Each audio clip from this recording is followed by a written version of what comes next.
Hello दोस्तों, आप सभी को वेदिका द हिंदू न्यूज़ एनालिसिस कार्यक्रम में स्वागत है। आज हम लोग दिसंबर 23, 2020 के हिंदू न्यूज़पेपर को देखने वाले हैं। आज का पहला आर्टिकल है fireflies to shine a light for great Indian bustard. So यहाँ पे एक firefly bird diverter initiative के बारे में बात करने वाले हैं।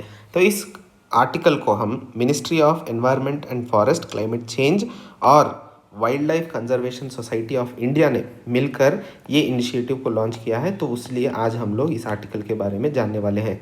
तो पहला बात है कि फायर फ्लाई बर्ड डाइवर्टर क्यों चाहिए, इसकी महत्व क्या है ग्रेट इंडियन बस्टर्ड्स को बचाने के लिए, और ग्रेट इंडियन बस्टर्ड्स को बचाने के प्रयत्न क्यों किए जा रहे हैं। पहला तो ये समझने की बात है कि ग्रेट इंडियन बस्टर्ड्स जो इंडियन सबकॉन्टिनेंट में मिलते हैं वो एक हेवी फ्लाइंग बर्ड है। तो हेवी फ्लाइंग बर्ड होने के कारण आज हम लोग इंडियन सबकॉन्टिनेंट में सिर्फ 150 इंडिविजुअल्स पा रहे हैं। यहाँ पे जो चित्र में दिखाया गया है वो एक ग्रेट इंडियन बस्टर्ड है। इनके संख्या में कमी होने के कारण इन्हें IUCN स्टेटस में क्रिटिकली एंडेंजर्ड स्पीसीज कहकर डिक्लेयर किया गया है। तो इन्हें बचाने के मार्गों में या इन्हें बचाने के लिए ये एक इनिशिएटिव शुरू किया गया है, जहाँ पर हाई टेंशन वायर्स होते हैं उन्हें इम्पैक्ट की वजह से या उन्हें जाके टकराने की वजह से इनकी संख्या में और भी गिरने की शंकाएं देखी जा रही थी, ना कि इलेक्ट्रोक्यूशन की वजह से ये मर रहे थे। इन्हें भी क्लियरली यहाँ पे बताया गया है। तो ये इम्पैक्ट को कम करने के लिए ये जो फायरफ्लाई बर्ड डाइवर्टर है ये एक रात में चमकता हुआ वस्तु की जैसा होगा, जो देखकर जो ये इंडियन ग्रेट इंडियन बस्टर्ड्स उड़ रहे होंगे उन्हें देखकर अपनी दिशा बदल लेंगे। लेकिन वहाँ पर भी एक समस्या है। एक छोटे ग्रेट इंडियन बस्टर्ड्स तो अपनी दिशा बदल लेंगे, लेकिन जो बड़े होंगे वो हेवी होने के कारण अपनी दिशा बदल नहीं पाएंगे। वो एक एडवांटेज या डिसएडवांटेज देखा जा रहा है। लेकिन यहाँ पे समझने के लिए हमें एग्जाम में ये इम्पॉर्टेंट है कि great Indian bustards critically endangered species है और उन्हें बचाने के लिए ministry of environment, forest and climate change ने वाइल्ड लाइफ कंजर्वेशन सोसाइटी के साथ मिलके ये एक इनिशिएटिव शुरू किया है। और हाई टेंशन वायर्स इनकी संख्या में और भी कमी होने के कारण ये बहुत ही इम्पॉर्टेंट इनिशिएटिव है और इसे हमें समझने की आवश्यकता है। आज का अगला आर्टिकल है western ghats home to 3387 leopards.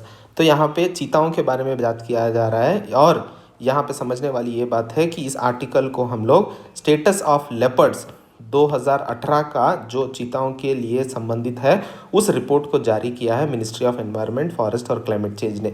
तो उस आधार पे या उस कॉन्टेक्स्ट में हम लोग इस आर्टिकल को जानने वाले हैं। तो यहाँ पे इस रिपोर्ट में बताया जा रहा है कि वेस्टर्न घाट्स में 3387 चीताएँ पाई जाती हैं और उसमें ज़्यादातर कर्नाटक में हाईएस्ट है जहाँ पे 1783 पाए जाते हैं। उसके बाद आता है तमिलनाडु जहाँ पे 863 पाए जाते हैं। तीसरा है केरला जहाँ पे 650 और गोवा में 86 लेपर्ड्स या चीता पाए जाते हैं। तो इन चीताओं को बचाना या इन चीताओं की संख्या में अगर देश भर में देखा जाए तो 12,852 चीताएँ आज पूरे देश में पाए जाते हैं। जैसे कि इन संख्याओं में बढ़ोतरी हो रही है, लेकिन लैंड फ्रैगमेंटेशन और ह्यूमन टू एनिमल इंटरैक्शन ज़्यादा होने के कारण इनकी संख्या में या इनके जीव राशि में भी बहुत इफेक्ट गिर सकता है। उस बारे में ये रिपोर्ट क्लियरली बता रहा है।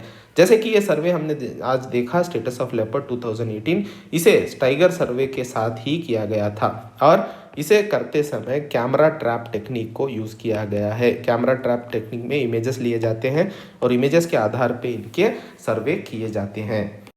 आज का अगला आर्टिकल है Modi awarded legion of merit by Donald Trump. तो इस आर्टिकल को हम लोग US के राष्ट्रपति ने लीजन ऑफ मेरिट अवार्ड प्रधानमंत्री नरेंद्र मोदी को किया है, कॉन्फर किया है। तो उस आर्टिकल के आधार पे हम यह बात करने वाले हैं। तो पहली बात ये जानने वाली है कि इस अवार्ड को प्रधानमंत्री नरेंद्र मोदी के साथ जापान के पूर्व प्रधानमंत्री शिंजो अबे और ऑस्ट्रेलिया के प्रधानमंत्री, अभी के जो प्रधानमंत्री है स्कॉट मॉरिसन को भी ये अवार्ड दिया गया है। तो पहला तो ये समझना है कि क्यों दिया जाता है ये लीजन ऑफ मेरिट और ये कब से शुरू हुआ है। लीजन ऑफ मेरिट अवार्ड के बारे में जानना है तो ये अवार्ड 1942 में इनिशिएट किया गया था। तब के राष्ट्रपति फ्रैंकलिन डी रूजवेल्ट के सामने या रूजवेल्ट ने इसे शुरू किया गया था। इसे US के आर्म्ड फोर्सेस को या किसी भी राष्ट्र के आर्म्ड फोर्सेस या स्टेट हेड या गवर्नमेंट के हेड को इस अवार्ड को देने के प्रावधान किए गए हैं। आज इस अवार्ड को प्रधानमंत्री नरेंद्र मोदी जी को दिया गया है। 1949 में इसी अवार्ड को तब के फील्ड मार्शल KM करियप्पा को legion of merit chief commander award भी दिया गया था, तब के राष्ट्रपति हैरी एस ट्रूमैन ने। तो इस इनिशिएटिव को या इस बैकग्राउंड को हमें याद रखना है लीजन ऑफ दी मेरिट के बारे में। उसके बाद प्रधानमंत्री जी को वर्ल्ड ग्लोबल इनिशिएटिव या ग्लोबल पीस और प्रॉस्पेरिटी के बारे में काम करने के लिए इंडिया और US रिलेशंस को स्ट्रेटेजिक पार्टनरशिप लेवल तक पहुंचाने के लिए इस अवार्ड को कॉन्फर किया गया है। शिंजो अबे को देखा जाए तो उनकी लीडरशिप और vision for piece and open Indo Pacific region के लिए, और स्कॉट मॉरिसन जो ऑस्ट्रेलिया के प्रधानमंत्री हैं, उन्हें addressing global challenges and promoting collective security के आधार पे या विषय में वो अवार्ड दिए गए हैं। तो इस आर्टिकल में समझने की ये बात है कि लीजन ऑफ मेरिट अवार्ड देश को, भारत के प्रधानमंत्री को US और भारत के रिलेशनशिप को नेक्स्ट स्ट्रेटेजिक लेवल पर ले जाने के आधार पर दिए गए हैं। आज का अगला आर्टिकल है health data shows India does not need a 2 child policy PCI का मतलब है यहाँ पे पॉपुलेशन काउंसिल ऑफ इंडिया। ये पॉपुलेशन काउंसिल ऑफ इंडिया एक नॉन प्रॉफिट ऑर्गेनाइजेशन है जिसने नेशनल फैमिली हेल्थ सर्वे जो 5th अभी निकला है उसके फेज 1 रिजल्ट्स के आधार पे ये एक स्टेटमेंट कहा गया है। जैसे कि देश में पॉपुलेशन एक्सप्लोजन और 2 चाइल्ड पॉलिसी के बारे में बहुत ही डिस्कस हो रहे थे। जैसे कि 2019 के स्वतंत्र दिवस के आधार पे या स्वतंत्र दिन के अवसर पे प्रधानमंत्री ने कहा था कि देश में पॉपुलेशन को कंट्रोल करना पेट्रियाटिज्म के समान है। उसके बाद नीति आयोग ने भी सभी कंसल्टेटिव स्टेक होल्डर्स के साथ कंसल्टेशन के लिए आगे बात की थी, लेकिन उसे बाद में कैंसिल कर दिया गया। आज देश में नेशनल फैमिली हेल्थ सर्वे जो 17 राज्यों में और 5 यूनियन टेरिटरीज के रिजल्ट्स आए हुए हैं, तो अगर इन्हें देखा जाए तो इसमें ऐसा कोई भी बात नहीं है या चिंता की कि पॉपुलेशन एक्सप्लोजन और 2 चाइल्ड पॉलिसी की आवश्यकता है। जैसे कि 17 राज्यों में अगर देखा जाए 14 राज्यों में हम सक्सेसफुली टोटल फर्टिलिटी रेट जो कहा जाता है कि हर 1000 वुमन या महिलाओं को कितने बच्चे हो रहे हैं, वो रेट अगर देखा जाए तो आज 2.1 है। ये रिप्लेसमेंट फैसिलिटी रेट या रिप्लेसमेंट लेवल ऑफ फर्टिलिटी जो कहा जाता है कि जितने बच्चे पैदा हो रहे हैं उतने लोग मर रहे हैं, तो ये जनरेशन जो रिप्लेसमेंट लेवल होता है वो आइडियली 14 राज्यों में आज हम सक्सेसफुली देखे जा रहे हैं, क्योंकि इनमें मॉडर्न कॉन्ट्रासेप्शन की जो यूसेज है वो रूरल और अर्बन एरिया में ज़्यादा हुआ है। जैसे कि NFHS 3 अगर देखा जाए जो 2005 और 6 का है, NFHS 4 2015-16 का जो है, उनमें अगर देखा जाए तो उससे ज़्यादा आज NFHS 5 में ज़्यादा मॉडर्न कॉन्ट्रासेप्शन यूसेज की एक रूल देखी जा रही है। तो उसके वजह से देश में पॉपुलेशन एक्सप्लोजन या 2 चाइल्ड पॉलिसी के बारे में जो भी डिबेट हो रहे हैं उसमें कोई चिंता की आवश्यकता नहीं है कहा जा रहा है। आज का अगला आर्टिकल है put the farm laws on hold uphold farmers right. जैसे कि हम लोग को पता है कि फार्मर्स और सरकार के बीच में क्राइसिस चल रहा है, तो इस संबंध में अभी सुप्रीम कोर्ट ने एक निर्देशन दिए हैं, एक सजेशंस दिया है कि एक जॉइंट पैनल की रचना की जाए जो एजिटेटिंग फार्मर्स के डिमांड्स को कंसिडर कर सके। तो ये जो सजेशन दी गई है, पहला फार्मर्स इसे एक मॉरल विक्ट्री मान रहे हैं जहां पे कॉन्स्टिट्यूशनल वैलिडिटी चेक होगा। जैसे कि हम सबको पता है एग्रीकल्चर स्टेट लिस्ट में आता है, तो केंद्र सरकार ने कैसे इस स्टेट लिस्ट पे रिवीजन किया या रिफॉर्म किया उसके बारे में कॉन्स्टिट्यूशनल वैलिडिटी होगी। दूसरी, जैसे कि डिमांड्स के बारे में बात किया जा रहा है, तो उन्हें पूर्व किसानों का यही डिमांड है कि उन लॉस को जो भी है उसे पूरी तरह से निकाल दिया जाए और नए लॉस सभी स्टेक होल्डर्स को मिलके कंसल्टेशन के बाद फिर से रिफॉर्म्स के बारे में चिंता की जाए। जैसे कि अभी किसानों के बारे में जो भी क्राइसिस के इश्यूज हैं हम कुछ दिनों से हिंदू न्यूज़पेपर में देखते ही आए हैं। तो पहला प्रॉब्लम है मंडी। जैसे कि अभी मंडी में बदलाव होके प्राइवेट मंडी की स्थापना की प्रावधान की गई है इन फार्म बिल्स में, वो पहला एजिटेशन है। दूसरा है इन प्राइवेट ट्रेडर्स को MSP कंपलसरी किया जाए। जैसे कि अभी केंद्र सरकार 23 कमोडिटीज़ की MSP डिक्लेयर करता है, तो मंडियों में सही फिर भी प्राइवेट मंडी की जो प्रावधान फार्म बिल्स में किया गया है उन्हें भी कंपलसरी किया जाए कि वो MSP में ही कुछ कमोडिटीज किसानों से ले। तीसरा जहाँ पे कॉन्ट्रैक्ट फार्मिंग के प्रावधान इन फार्म बिल्स में दिया गया है, उन कॉन्ट्रैक्ट फार्म बिल्स पे ना ही कोई गवर्नमेंट रेगुलेशन ना होने का भी एक पॉइंट ऑफ कंटेंशन है।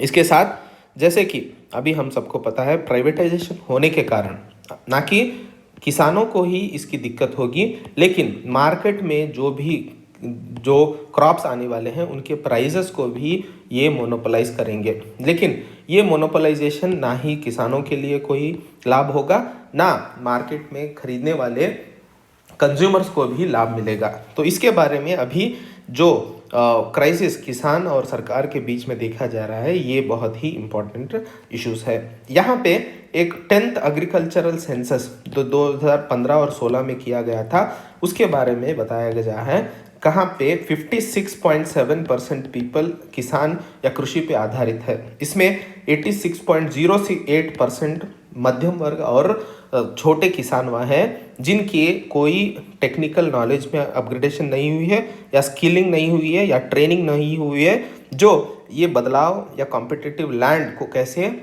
इम्प्रोवाइज कर सके। जैसे कि मध्यम और छोटे किसान जो है, उनके लैंड होल्डिंग को अगर देखा जाए तो 2 हेक्टर से कम होने वाले किसानों को हम छोटे और मध्यम वर्ग के किसानों को कहा जाता है। आज देश में ये सब समस्या होने के कारण या होने के बाद भी सरकार ने ऑर्डिनेंस के रूट को उपयोग करके फार्म बिल्स को लाया। उसके बाद और एक बहुत ज़्यादा कोविड-19 के समय इन्हें लाने की आवश्यकता क्या थी, ये बहुत ही बड़ा मुद्दा होकर आज देश में देखा जा रहा है। जैसे कि हम सबको पता है, इकोनॉमिक लिबरलाइजेशन 1991 के बाद से ही देश में बहुत सारे एग्रीकल्चरल रिफॉर्म्स के प्रयत्न होते ही रहे हैं सरकार की तरफ से, और वर्ल्ड ट्रेड ऑर्गेनाइजेशन में जो भी इश्यूज हैं, जैसे कि पीस क्लॉज, भारत और कोई भी डेवलपिंग कंट्रीज इस पीस क्लॉज को सक्सेसफुली पा सके और उन देश में फूड सिक्योरिटी की प्रावधान ला सके, उसे सोशो और इकोनॉमिक रिस्पॉन्सिबिलिटी जो है उसकी वजह से सरकार पूरी कर पाई। जब देश में सरकार चाहती है 2022 तक सभी किसानों के इनकम को दुगनी की जाए, तो उस मात्रा में जो ये फार्म बिल्स लाए गए हैं, तो क्या लाए गए हैं, तो यहाँ समझने वाली ये बात है, जैसे महात्मा गांधी जी ने कहा था कि जो भी रिफॉर्म आएगा, क्या वो देश में लास्ट मैन तक पहुँच पाएगा। अगर पहुँच पाएगा तो वो रिफॉर्म सही होगा, या फिर वो गांधी जी ने जैसे बात कहे थे, क्या वो पहुंच पाएगा, या फिर किसानों को ही इनपुट में वेरिएशन करना होगा ताकि रेन्यूमरेटिव प्राइसेस उनको मिल सके। ये एक बहुत ही चिंता की बात है। और अभी सरकार ने जो इलेक्ट्रिसिटी एक्ट में अमेंडमेंट लाया है, जिसकी वजह से इलेक्ट्रिसिटी में प्राइवेट डिस्ट्रीब्यूशन कंपनीज की रोल के बारे में डिस्कस की जा रही है, तो उसकी वजह से फार्मर के इरिगेशन एक्टिविटीज़ में और उनके क्रिटिकल इनपुट्स में ज़्यादा लाभ या नष्ट देखने को मिलेगा। जैसे कि किसानों के बारे में अगर डिस्कस किया जाए तो पेमेंट ऑफ एमएसपी, आज एमएसपी क्रिएट कमोडिटीज़ पे दिया जा रहा है, लेकिन बहुत से मंडियों में आज भी सही एमएसपी नहीं मिल रहा है, तो प्राइवेट प्लेयर्स कैसे देंगे। दूसरा, फ्रैगमेंटेड, जैसे कि स्मॉल और मध्यम वर्ग और छोटे किसानों को देखा जाए तो 86.08% फार्मर्स आज इस कैटेगरी में आते हैं, तो वो लोग कैसे इस प्रोविजन का लाभ पा सकेंगे। तीसरा, एफपीओस के बारे में गए 20 सालों से बात किया जा रहा है। आज देश में कम से कम 881 फार्मर प्रोड्यूसर ऑर्गेनाइजेशंस रजिस्टर्ड है, तब ये बिजनेस बन जाएगा, ना कि एक कमर्शियल एंटिटी के आधार पे कैसे किसानों को लाभ दे सकेगा। इन तीनों प्रॉब्लम्स को अगर देखा जाए तो देश में आज इसे होल्ड में रखकर एक कंसल्टेटिव, एक सही पॉलिसी को लाने की आवश्यकता है, जो सभी स्टेक होल्डर्स को ऑन प्लेटफॉर्म ले सके, तभी सरकार और किसानों के बीच में एक ट्रस्ट बिल्डअप होगा। उसकी वजह से ही हम एक सक्रिय पॉलिसी को साबित कर सकते हैं। जैसे कि हम सबको पता है, नेशनल एडवाइजरी काउंसिल जो यूपीए सरकार के समय में बना था, वो कंसल्टेटिव मोड पे काम करने के वजह से national rural employment guarantee act और नेशनल फूड सिक्योरिटी एक्ट, जो देश में बहुत ही बड़ी दौर पे रिफॉर्म कर सका है, उसे पॉजिटिवली आज देश में इम्प्लीमेंट होने के आवश्यकता या होने के रिजल्ट्स हम देख पा रहे हैं। तो इस आर्टिकल में ये सब विषयों पे, जैसे कि प्रॉब्लम्स क्या है और क्या होने की आवश्यकता है, और कुछ 10th एग्रीकल्चरल सर्वे 2015 और 16 के आंकड़ों को हमें याद रखने की आवश्यकता है। अगला आर्टिकल है पैंडेमिक रेजिलियंस। कल के हिंदू न्यूज़पेपर एनालिसिस में हमने देखा था कि parliamentary standing committee of home affairs ने एक पब्लिक हेल्थ एक्ट के बारे में बात किया है, जो नेशनल लेवल पे एक लीगल रिफॉर्म्स किया, लीगल प्रोविजन देगा सरकार को, ताकि वो प्राइवेट और इंश्योरेंस कंपनीज को हैंडल कर सके। जैसे कि कोविड-19 के दौरान हमने देखा था, प्राइवेट हॉस्पिटल्स अपने बेड्स जो कोविड-19 पेशेंट्स के लिए रिजर्व किए थे उस पर बहुत ही ज़्यादा पैसा वसूली किया। दूसरा, इंश्योरेंस कंपनियों ने कोविड-19 को इंक्लूड नहीं किया, जिसकी वजह से जो मध्यम वर्ग में बहुत ज़्यादा लोग रहते हैं वो पॉवर्टी में जाने के लिए मजबूर हो गए। तो ये प्राइवेट हॉस्पिटल्स और इंश्योरेंस को कंट्रोल करने के लिए एक पब्लिक हेल्थ एक्ट की आवश्यकता है।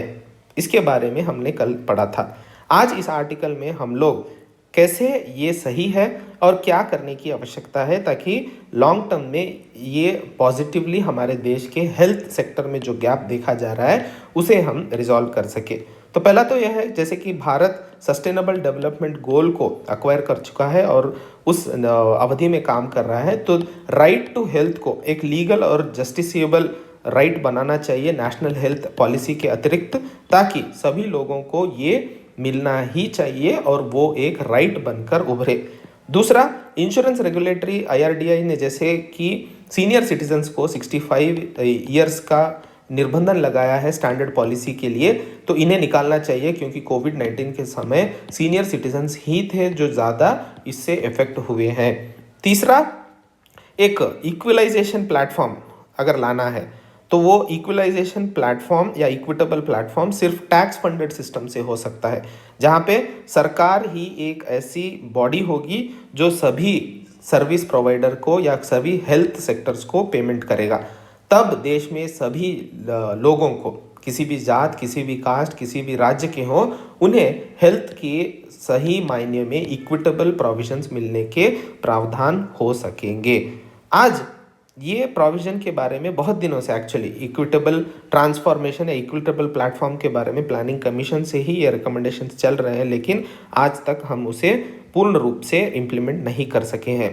तो देश में जैसे सरकार ने कहा है कि 2.5% ऑफ बजट, GDP का जो बजट होगा उसे हेल्थ के लिए दिया जाएगा, तो ये जो प्रॉमिस किया है इसे फुलफिल करने की आवश्यकता है, ताकि आगे के दिनों में हेल्थ क्षेत्र में जो भारत अभी पीछे गिरा हुआ है उसे हम आगे ला सके। अगला आर्टिकल है डिलेइंग द इनएविटेबल। तो जैसे कि हमने कल के हिंदू न्यूज़पेपर एनालिसिस आर्टिकल में देखा था इंसॉल्वेंसी एंड बैंक्रप्सी कोड के बारे में। तो इंसॉल्वेंसी एंड बैंक्रप्सी कोड 2016 के जो प्रोविजंस हैं उन्हें मार्च 31 2021 तक एक्सटेंड किया गया है। तो ये कैसे हुआ, पहले उसका एक ब्रीफ बैकग्राउंड देखेंगे। मार्च 24 को जैसे हम सबको पता है लॉकडाउन डिक्लेयर किया गया था, तो उस समय जो कंपनीज के लिए insolvency and bankruptcy provision 1 lakh का लिमिट दिया गया था उसे 1 करोड़ तक इंक्रीज किया गया, क्योंकि उन बिजनेसों को कुछ लाभ मिले और इंसॉल्वेंसी और बैंक्रप्सी से वो ना डरे, ताकि अपने बिजनेस को कंटिन्यू कर सके। लेकिन जैसे कि प्रॉब्लम बढ़ता गया, तब जून महीने में इसे 6 महीने तक इस प्रोविज़न को एक्सटेंड किया गया, दिसंबर 25 तक। लेकिन दिसंबर 25 जैसे आने वाला है तो सरकार ने अब इसे मार्च 31 तक एक्सटेंड कर दिया है। यस, एक तरफ से देखा जाए तो बिजनेस को सहायता मिले और उन्हें कुछ प्रोटेक्शन मिले, ये किया गया है। लेकिन लॉन्ग टर्म में अगर देखा जाए, जैसे सरकार कह रही है कि वी शेप्ड इकोनॉमी रिकवरी देखने को मिलेगा, तब तक, मतलब ये वी शेप्ड ऐसे ही नहीं होगा तब तक सरकार जेन्यून और फ्रॉड के बीच में डिस्टिंग्विश कर सके। वी शेप्ड रिकवरी तभी पॉसिबल है जिन्हें सही में इस प्रोविजन की आवश्यकता है उन्हें दी जाए, ना कि सबको दी जाए। अभी सभी को दिया जा रहा है इस प्रोविजन के एक्सटेंशन को, लेकिन सभी को इसकी आवश्यकता नहीं है। तो वी शेप्ड रिकवरी जो भारत का या भारत की आर्थिक व्यवस्था में देखने की एक आवश्यकता है, उसे ऐसे ही नहीं किया जा सकता। ऐसे इंसॉल्वेंसी के प्रॉब्लम की वजह से जो बिजनेस फेल्यूर हो रहा है, अगर वो बाहर भी नहीं आना चाहता है तभी भी वो नहीं आ पा रहा है, तो उन लोगों को बाहर आने की एक एग्जिट रूट को दी जाए और उसके प्रावधान को बनाया जाए। लेकिन और एक विषय से अगर देखा जाए तो देश में NPA क्राइसिस देखने को बहुत ही मिल रहा है। इंसॉल्वेंसी और बैंकरप्सी ऐसे ही बढ़ाते गए तो ये एनपीए प्रॉब्लम ज़्यादा होगा और बैंकिंग सेक्टर में क्राइसिस भी ज़्यादा होने की रीजंस हमें देखने को मिलेंगे। तो इस आर्टिकल में ये कहा जा रहा है कि जो एक्सटेंशन है वो सही है, देश में अभी आवश्यकता है बिजनेसमैनों को कि कुछ प्रोविजन और कुछ प्रोटेक्शन दिया जाए, लेकिन ऐसा नहीं है कि सभी को एक ही तराजू में डालकर आप देखो। जैसे देश में आर्थिक व्यवस्था में बदलाव की आवश्यकता है उस तरह से उन्हें भी बदलाव किया जाए, ना कि सभी को एक तरह देखकर जो इकोनॉमिक क्राइसिस मिलने को है या सॉल्यूशन देखने के लिए हम कर रहे हैं, ना कि वो सॉल्यूशन ही प्रॉब्लम बन जाए। आज का अगला आर्टिकल है 5 years since Paris an opportunity to build back better. इस आर्टिकल को हम दिसंबर 12 तारीख को पेरिस एग्रीमेंट के 5th ईयर एनिवर्सरी को मनाते हुए यूरोपियन यूनियन और भारत ने इंडिया क्लाइमेट एम्बिशन समिट 2020 को अटेंड किया। तो ये समिट के आधार पे जो भी राष्ट्र नेशनली डिटरमाइंड कॉन्ट्रीब्यूशंस या कमिटमेंट्स दिए हुए हैं उन्हें पाने के लिए उन्हें सक्रिय करके फुलफिल करने की प्रयत्न सभी राष्ट्र कर रहे हैं। तो यहाँ पे हम लोग दो राष्ट्रों के बारे में बात करेंगे, एक यूरोपियन यूनियन, दूसरा है भारत। जैसे यूरोपियन यूनियन के बारे में अगर जानना है तो दिसंबर 2019 में यूरोपियन कमीशन ने एक यूरोपियन ग्रीन मॉडल डील के बारे में बात की, जिसके अतिरिक्त इस मॉडल के नीचे 2050 तक यूरोपियन यूनियन एक कार्बन न्यूट्रल राष्ट्र होकर उभरेगा। 2030 तक 55% कार्बन एमिशन 1990 के हिसाब से या उसे कंपैरिजन में इतना कम करेगा। ये सिर्फ इकोनॉमिकली इकोलॉजिकली ही बेनिफिशियल नहीं है, अगर आर्थिक रूप से देखा जाए तो अगर 2050 तक अगर कार्बन न्यूट्रल हो गया तो यूरोपियन यूनियन 3 ट्रिलियन यूरोस बचा पाएगा सिर्फ एनवायरमेंटल पोजीशन की वजह से। 2030 तक अगर 55% एमिशंस कम कर सका 1990 के हिसाब से तो 100 बिलियन यूरोस के इकोनॉमिकल प्रॉफिट्स देखने को मिलेंगे। भारत भी एक बहुत बड़ा प्लेयर है इंटरनेशनल प्लेटफॉर्म पे एनवायरमेंटल कमिटमेंट के हिसाब से, जैसे कि इंटरनेशनल सोलर अलायंस हो गया, फिर coalition of disaster resilient infrastructure हो गया और leadership group of industrial transition हो गया।